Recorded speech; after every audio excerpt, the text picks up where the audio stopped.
Welcome to the Orange Bowl here in the Coaching Carousel Dynasty. The Houston Cougars make it all the way to this game at number 6 in the polls, barely avoiding the college football playoff after losing to UCF in the second to last game of the season. Lucas Coley threw for 20 touchdowns, 11 interceptions on the year. He had a very good year. Brandon Campbell, unfortunately, in the last game of the season did get hurt, so he will be missing this bowl game. Joseph Manjack led the team in receptions with 53. Tank Dell led in yards with 851, and they are both tied for the lead in touchdowns. We did a good job of balancing the offense this year. Last year, it was very, very pass-heavy, but this year, very well-rounded running the football as well. But today we go up against a team that could have been in the college football playoff as well, led by All-American Thorpe Award winner Daryl Porter, 5 interceptions, 10 pass deflections, 3 forced fumbles on the year, and they barely missed the playoffs as well after losing to Florida State by 3 in the ACC Championship. Tyler Van Dyke threw for 40 touchdowns, only 5 picks. He's figuring to be one of the top picks in the NFL draft. And on the defensive side of the ball, they are led by Akeem Messador, who had 7.5 sacks and led their team with 22 tackles for loss. And then obviously the secondary is led by the All-American Daryl Porter and Williams on the outside. So we are going to have a tough game today for our offense, but we'll see if we can get a win here, as we are in their territory also for the Orange Bowl. The first play of the game is going to be a handoff to Alton McCaskill, filling in for, remember, the injured Brandon Campbell, who comes into this game with a forearm fracture, and that will officially end his season. So we'll see if we can get a W without him today, as we come out here with the 2nd and 6 at our own 27-yard line. Here is Coley buying some time, throwing across the middle. It's going to be Joseph Manjack, led our team in catches. No surprise, he has the first one of the day today. We eventually get it to a 3rd and 4. Here's Coley throwing to the right side, incomplete. So Miami comes up with a stop here on the first drive. So we do get the ball back quickly, but our defense forces a turnover right away, and we are inside the 10. So here we go. Goal-to-go situation at the 7.5-yard line. The first play is going to be a play action. Coley throws back across the middle, a wide open Cody Jackson, and he just misses him in the end zone. So now that brings it to a 3rd and goal. Coley under pressure throws this one. He was looking for Manjack, but just threw this one over the head of everybody. So after all that, we will just settle for 3 points. So here we go, Coley back out onto the field with about 1.5 minutes to go here in the first quarter. Here is Coley trying to throw this one away. He gets hit hard out of bounds. And there is the All-American right there with the sack. 2nd and 14, running Alton McCaskill in motion. He throws back to him. It's a catch and a tackle. It will be about a gain of 9. 3rd and 4 now. Let's see what Coley can do here. Here's a quick throw to the right side. That's Samuel Brown, who came into this season as the 3rd receiver on the depth chart, and Joseph Manjack has taken that over. It's a first down. We're across the 50 here, 2nd and 12. Here's a quick throw, and look who it is. It's Manjack again. No surprise. It's a gain of 14 yards for the first down. Close to about the 31-yard line this time. 30 seconds left here in the first quarter. Here's Manjack, another catch. And I want to show these short little dump-off passes because this is how we've been moving the ball down the field today so far. Here is Alton McCaskill with the counter play, and he picks up a gain of 8.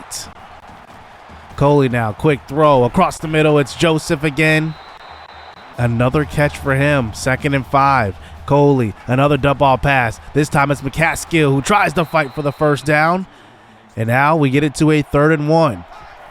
Coley, handoff, McCaskill stopped before the first down marker, but with 1 yard to go, we're going to allow him to go for it. 4th and 1. Here is a read option. Coley keeps it all the way to the end zone for the touchdown. The All-American can't bring him down. And we will take the 10-0 lead here with about 3.5 minutes to go here. And we'll see if our defense can come up with another stop before half.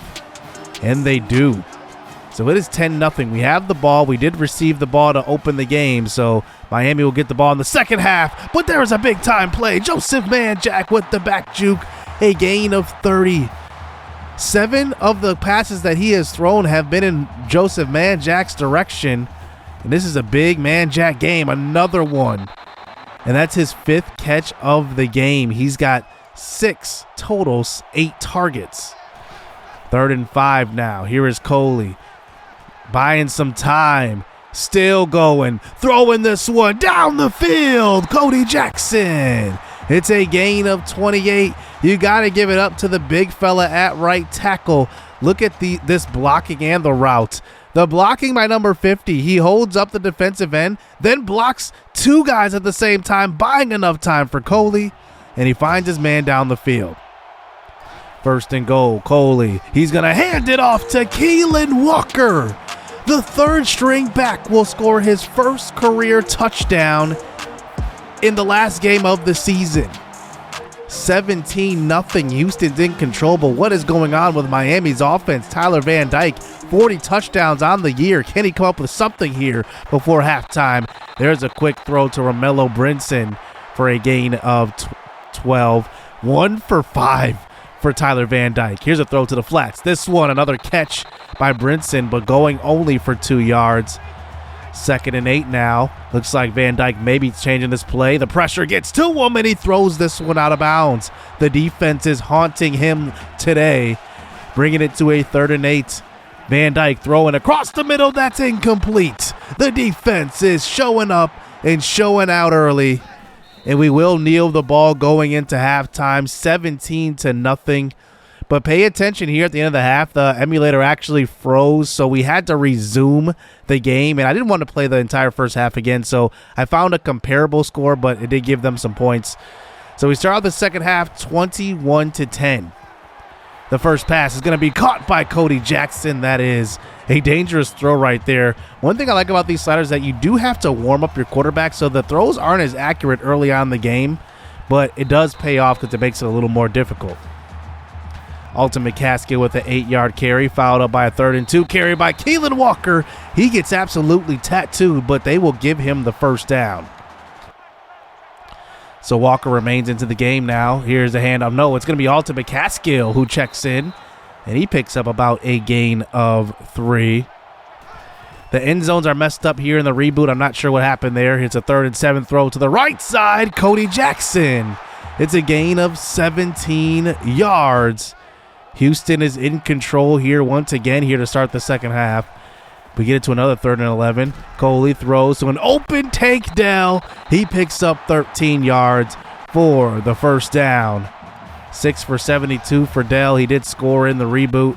As here is Keelan Walker with another handoff. This one goes for about a gain of 5. You can see what we're trying to do here in the second half. Just try to run the clock, run the football. Alton McCaskill is more of a power back, and he fights forward for the first down. Campbell is more of your Alvin Kamara do-it-all back, and, you give it to the big man, Alton McCaskill. He's more of the power back. He's like the A.J. Dillon type of mold. As Cody Jackson's inside the 5 with that catch. 1st and goal now. Play action fake. Coley throws it, and this is Bryant Jenkins, the fullback. How about this? Getting the big fella involved. Bryant Jackson will score, and that makes it a 28-10 game here. Miami's offense just cannot keep up with Houston's, and we'll see if they can score here. So we will skip until we're on the field, and Miami does capitalize. They go for the 2-point conversion and get it. They kick the onside kick and do not. That's why we're at this field position right here. So with about 3 minutes to go, we're going to run the football a lot. Here, Keelan Walker gets a handoff. He's finally getting some touches with Brandon Campbell hurt. He picks up a gain of 5 and a first down. Here is McCaskill back into the game. Look at the blocking, and he hits the hole hard. It's a gain of 11. Miami's going to start to call some timeouts here. 2 minutes to go. McCaskill, handoff, and this is a big hole for the 17-yard touchdown. Houston will take care of business in the Orange Bowl. Back-to-back one-loss seasons for offensive coordinator Timo Cruz. Miami stood no chance in this one. 3 touchdowns by McCaskill, and that will be your dagger. The Orange Bowl will go to Houston for the first time in its school history. What a game. What a season.